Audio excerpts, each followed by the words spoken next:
Любовь нарцисса. Сложно противостоять воле богов. Одним они посылают счастье, другим — тяжелые испытания. Самым трудным из них может стать любовь. Она способна не только созидать и давать надежду, но и разрушать, оставляя свою жертву тонуть в холодной воде равнодушия.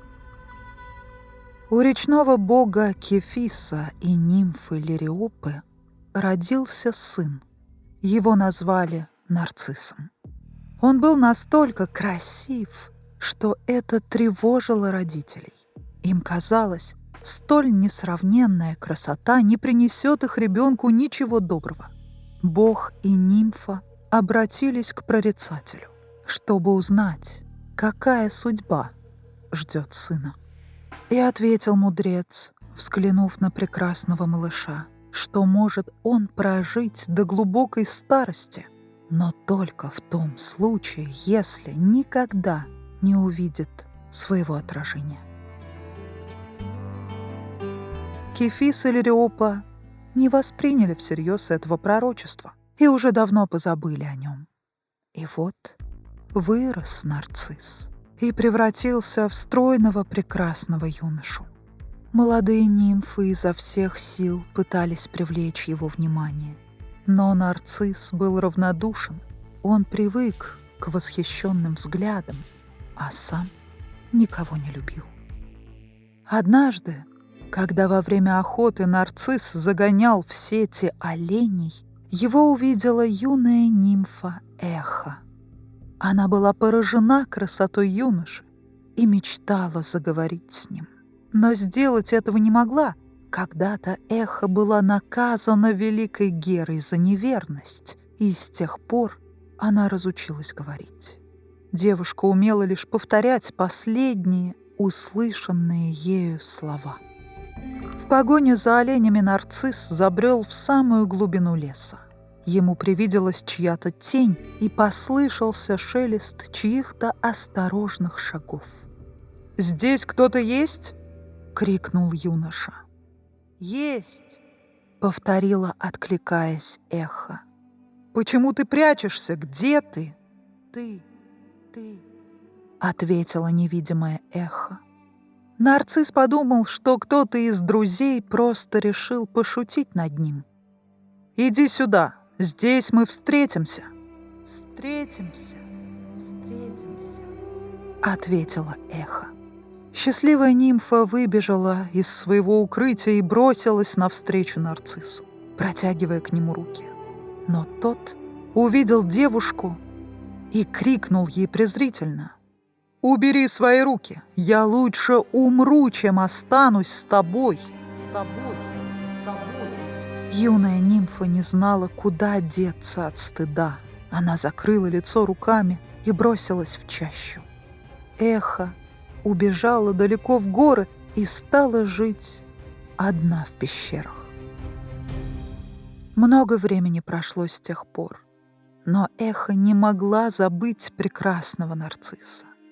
Все больше она любила его, и все больше росла в ней обида. Эхо высохло от любви и горя, ее тело истощилось, и остался один лишь голос. Об этой страшной несправедливости узнала крылатая богиня Немезида. Теперь и нарцисс должен был узнать, что такое безответная любовь. Немезида заманила его в лесную чащу, послав в наказание неутолимую жажду. Нарцисс бродил уставший в поисках источника, как вдруг, склонившись над зеркальной поверхностью ручья, он застыл в изумлении. На юношу из прозрачной глубины смотрело чье-то прекрасное лицо, один в один, как лицо его погибшей сестры. Не в силах оторваться, он бесконечно любовался им. Нарцисс умолял выйти незнакомку из ручья. Юноша склонился к самой воде и хотел поцеловать свою любимую, но только холодной воды коснулись его губы, вода в ручье задрожала, и прекрасный образ расплылся.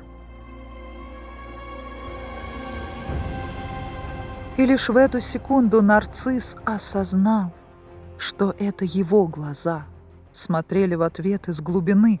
От страха его захватили темные мысли. Ведь не мог он полюбить самого себя. «Есть один выход», — думал он, — «отправиться в царство забвения, чтобы навсегда избавиться от мучений». Но он не мог покинуть этого места. Нарцисс, будто прикованный, сидел возле ручья. «О, великие боги! Как я жестоко наказан!»